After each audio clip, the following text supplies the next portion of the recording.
আজ আপনাদের সঙ্গে শেয়ার করতে চলে এলাম চিকেন চাউমিনের একটি রেসিপি।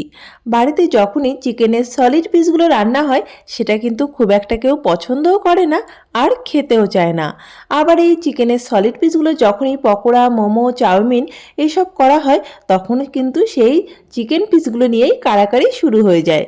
আর বাড়িতে মাত্র 2-3 টুকরো চিকেন থাকলেই বানিয়ে নিতে পারবে এরকমই দুর্দান্ত স্বাদের চিকেন চাউমিন, যেটা বানানো খুবই সহজ আর খেতে হবে দারুণই সুস্বাদু।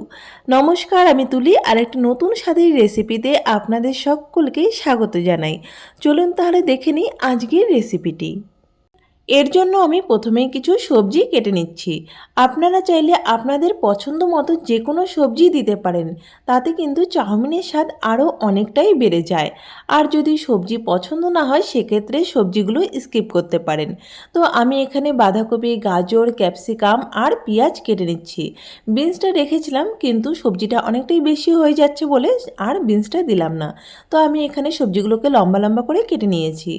এবার চাউমিনের জন্য একটা পাত্রে গরম জল করে তার মধ্যে চাউমিনগুলোকে সেদ্ধ হতে দিলাম। চাউমিনগুলো সেদ্ধ করার সময় এর মধ্যে দিয়ে দিলাম 1 চামচ রিফাইন্ড অয়েল। এতে কিন্তু চাউমিনগুলো একে অপরের গায়ে লেগে যায় না আর একদম ঝরঝরে হয়।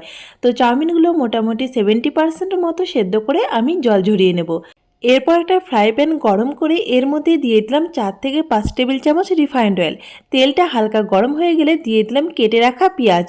পেঁয়াজগুলোকে হালকা করে ভেজে নিয়ে এর মধ্যে দিয়ে দিলাম টুকরো করে ধুয়ে পরিষ্কার করে রাখা চিকেনগুলোকে আমি ছোট ছোট করে টুকরো করে নিয়েছি। এবার এই চিকেনগুলোকে পেঁয়াজের সঙ্গে কিছুক্ষণ কষিয়ে নিয়ে এর মধ্যে দিয়ে দিলাম পরিমাণ মতো লবণ আর হাফ টিস্পুন করে হলুদ গুঁড়ো, জিরে গুঁড়ো, ধনে গুঁড়ো আর সামান্য একটু লঙ্কা গুঁড়ো।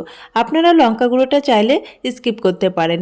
এবার এই সব উপকরণগুলো পেঁয়াজ আর চিকেনের সঙ্গে খুব ভালো করে নেড়েচেড়ে মিশিয়ে ঢাকা দিয়ে মিডিয়াম আঁচে 5 মিনিট রান্না করে নেব। আমি এখানে চিকেনের সলিড পিস নিয়েছি, আপনারা চাইলে হাড় বাদ দিয়ে চিকেনের যে কোনো পিসই নিতে পারেন। 5 মিনিট পরে ঢাকনা সরিয়ে এর মধ্যে দিয়ে দিলাম একটুখানি মিট মশলা। আপনারা চাইলে এই মিট মশলা দিতেও পারেন, আবার না চাইলে স্কিপ করতে পারেন। তো আমি চিকেনের মধ্যে এই মিট মশলাটা দিয়ে ভালো করে আরও কিছুক্ষণ নেড়েচেড়ে মিশিয়ে নিলাম। চিকেনগুলো কিন্তু খুব ভালো করে কষিয়ে নিয়েছি আর চিকেনগুলো খুব ভালো করে সেদ্ধও হয়ে গেছে। এবার এর মধ্যে দিয়ে দিলাম আগে থেকে কেটে রাখা সবজি। আজকে কিন্তু এই চাউমিনটা আমি শীতের সবজি আর চিকেন দিয়ে করছি। আপনারা চাইলে কিন্তু এর মধ্যে 1 থেকে 2টো ডিম ভেজেও দিয়ে দিতে পারেন, তাতে কিন্তু চাউমিনের স্বাদ আরও অনেকটাই বেড়ে যায়।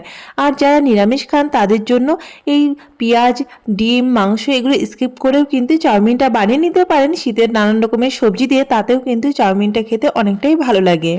সবজিগুলোকে নেড়েচেড়ে চিকেনের সঙ্গে আরও 7-8 মিনিটের মতো রান্না করে নিয়েছি আর সবজিগুলো কিন্তু খুব ভালো করে সেদ্ধও হয়ে গেছে। এবার এর মধ্যে দিয়ে দিলাম আগে থেকে সেদ্ধ করে রাখা চাউমিনগুলোকে এবার সমস্ত সবজির সঙ্গে চিকেনের সঙ্গে নেড়েচেড়ে মিশিয়ে নেব। আশা করছি আপনারা দেখে বুঝতেই পারছেন যে চাউমিনগুলো কিন্তু প্রত্যেকটাই আলাদা আলাদা আছে, একে অপরের সঙ্গে লেগে নেই, একদম ঝরঝরে।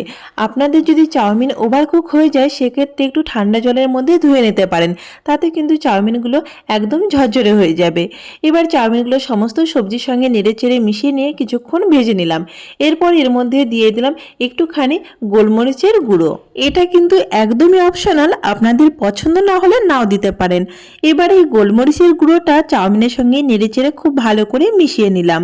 এই চিকেন চাউমিনটা যদি এখনো বাড়িতে বানিয়ে না থাকেন অবশ্যই একবার বানিয়ে দেখুন। আশা করি ছোট থেকে বড় সকলেই ভীষণ পছন্দ করবে আর এই চাউমিনের কিন্তু প্রশংসা করবেই। আর সবশেষে দিয়ে দিলাম সামান্য একটু টমেটো সস। আপনারা চাইলে কিন্তু সয়া সসও দিতে পারেন, আমার পার্সোনালি খুব একটা ভালো লাগে না তাই আমি সয়া সসটা স্কিপ করেছি। তো আজকের এই চিকেন চাউমিন রেসিপিটি আপনাদের কেমন লাগলো অবশ্যই কমেন্ট করে জানাবেন। ভালো লাগলে লাইক শেয়ার করার অনুরোধ রইল। দেখা হবে খুব শীঘ্রই অন্য কোনো রেসিপি নিয়ে। সকলেই ভালো থাকবেন, সুস্থ থাকবেন। নমস্কার।